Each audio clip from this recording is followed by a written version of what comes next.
Welcome to Get Cooking at Maggie's Place. Today I am making beef empanadas, adding a popular high-flavored Mexican chorizo to layer on the flavor. I'm starting out with a pound of hamburger meat that I'm going to brown up, and I'm going to add about a teaspoon of onion powder to that, and of course some freshly cracked pepper. And you want to just stir this around a bit. You don't want it to clump all together. And it looks like it's pretty much separated now. So I'm going to put a lid on that, and I'm going to turn it down to about simmer. And we'll let that go while we move on to the rest of our stuffing for our empanadas. I'm heating up a small skillet, and when you're working with stainless steel, you want to make sure that your pan is hot before you put in your oil. This avoids it from your food sticking. And to that, I'm going to add chorizo. This is Mexican chorizo.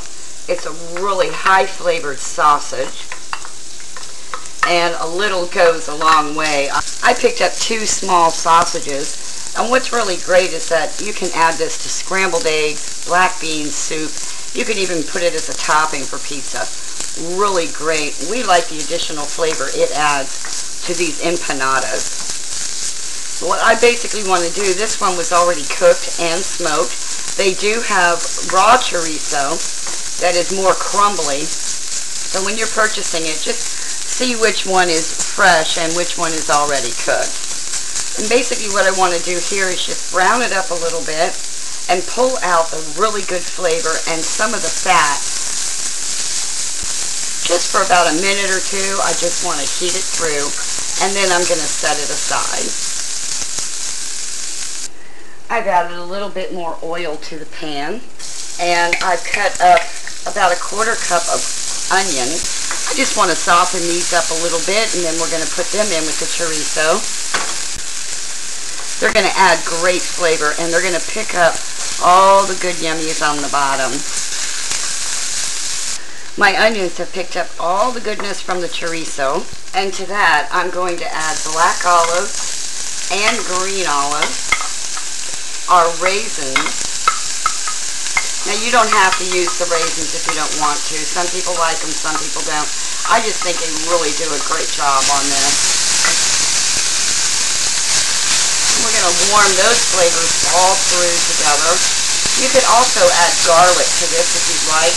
I particularly think it overtakes, but if you like garlic, go ahead and add a clove of garlic. We're going to heat that through. I'm going to put back in our chorizo. Let that heat through.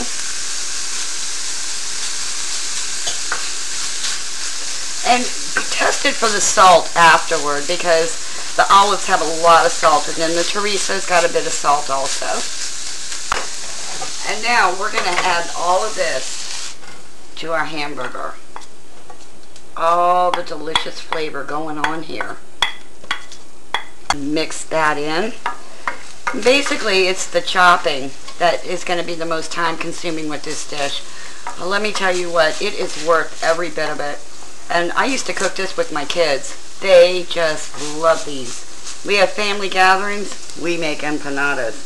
I'm also going to add a bit of paprika. And I've already added my onion powder and my pepper earlier. And we're going to add a hard-boiled egg. Just gives it a little bit more yum. And there you have it. You now have your stuffing for your empanadas. You want to add a little bit of cumin, go ahead, a little bit of fresh parsley. Just remember, layer your flavors. That's what it's all about. Now, we'll go on to stuffing the pastries and making our empanadas. I use the pastry shells that I pick up in the grocery store that are pre-made. You can certainly make your own if you'd like to. They come frozen in a package, and you really should put them in the refrigerator, defrost them overnight, and before you make your empanadas, let them stay out at room temperature for a half hour to 45 minutes. This way they're easier to work with and they peel apart.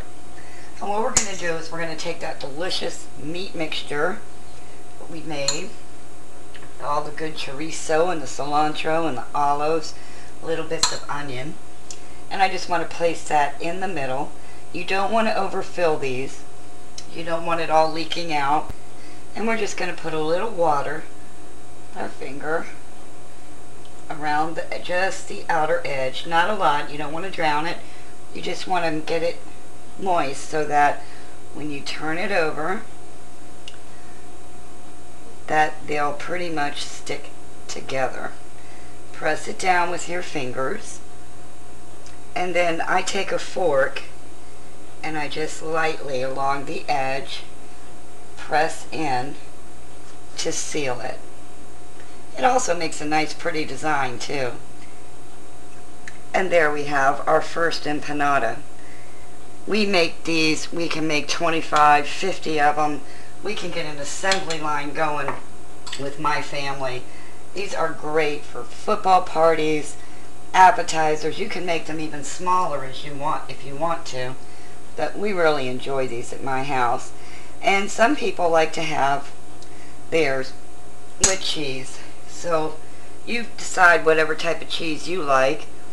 And here we have one with beef, and I'm putting the sharp cheddar cheese. And so you want to get these all made up, and then what we're going to do is we're going to deep fry them. You can bake these also, but actually they're much crispier when they're deep fried.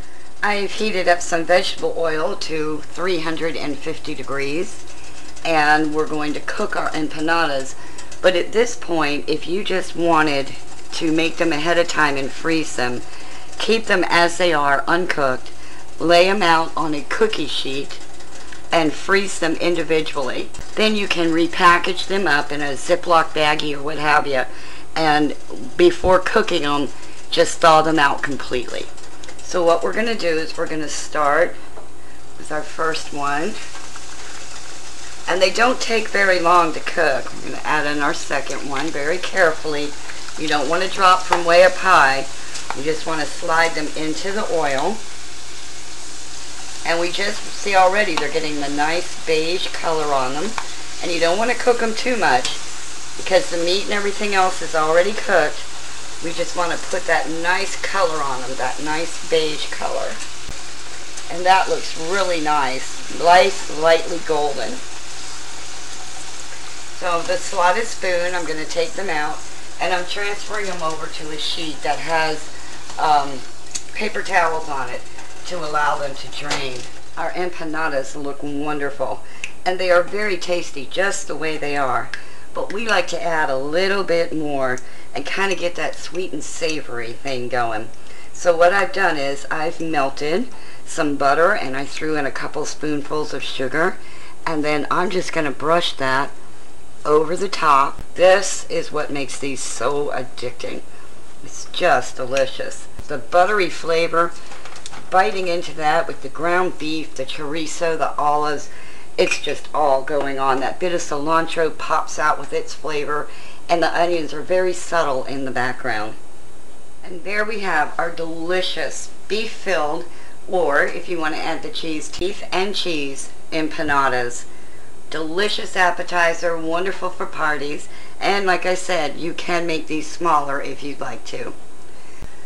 I hope you enjoyed this presentation, and for this recipe and many more family favorites, be sure to go to MagiesPlaceCookbook.info.